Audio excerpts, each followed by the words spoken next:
What is ETF? An exchange-traded fund, ETF, is a type of pooled investment security that operates much like a mutual fund. Typically, ETFs will track a particular index, sector, commodity, or other assets, but unlike mutual funds, ETFs can be purchased or sold on a stock exchange the same way that a regular stock can. An ETF can be structured to track anything from the price of an individual commodity to a large and diverse collection of securities.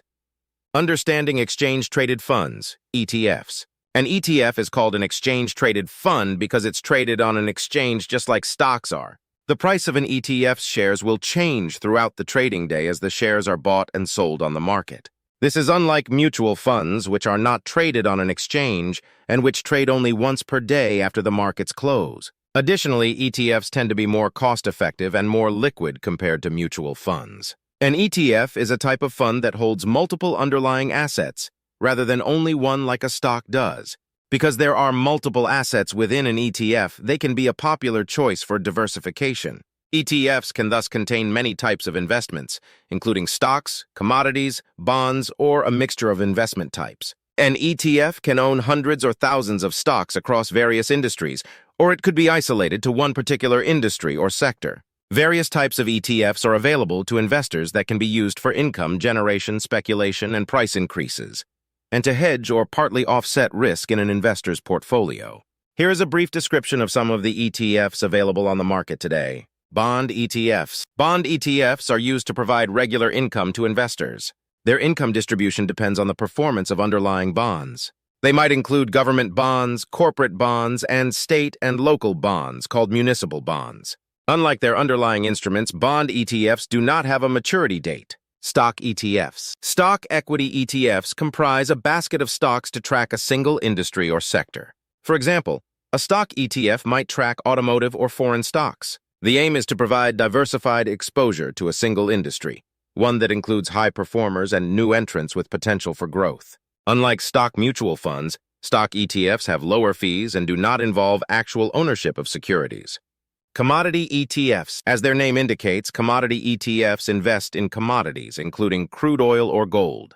Commodity ETFs provide several benefits. First, they diversify a portfolio, making it easier to hedge downturns. Currency ETFs are pooled investment vehicles that track the performance of currency pairs consisting of domestic and foreign currencies. Currency ETFs serve multiple purposes. They can be used to speculate on the prices of currencies based on political and economic developments for a country. They are also used to diversify a portfolio or as a hedge against volatility in forex markets by importers and exporters. There's even an ETF option for Bitcoin. A spot Bitcoin ETF is relatively new, having been approved by the SEC in January 2024. They expose investors to Bitcoin's price moves in their regular brokerage accounts. It invests directly in Bitcoins as the underlying asset. The SEC remains skeptical about the risk associated with crypto, but these ETFs bring some regulator safeguards and make it much easier to enter the crypto market. Inverse ETFs. Inverse ETFs attempt to earn gains from stock declines by shorting stocks. Shorting is selling a stock, expecting a decline in value and repurchasing it at a lower price. An inverse ETF uses derivatives to short a stock. Essentially, they are bets that the market will decline.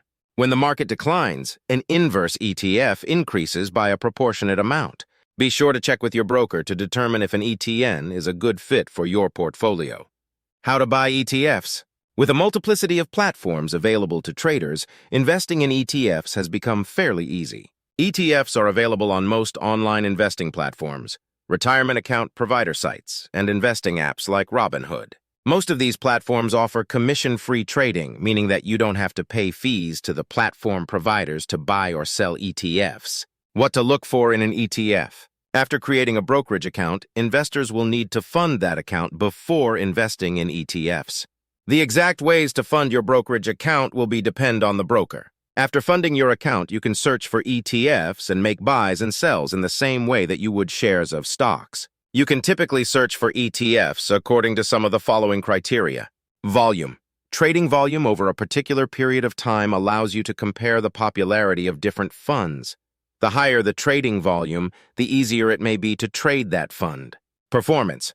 While past performance is not an indication of future returns, this is nonetheless a common metric for comparing ETFs.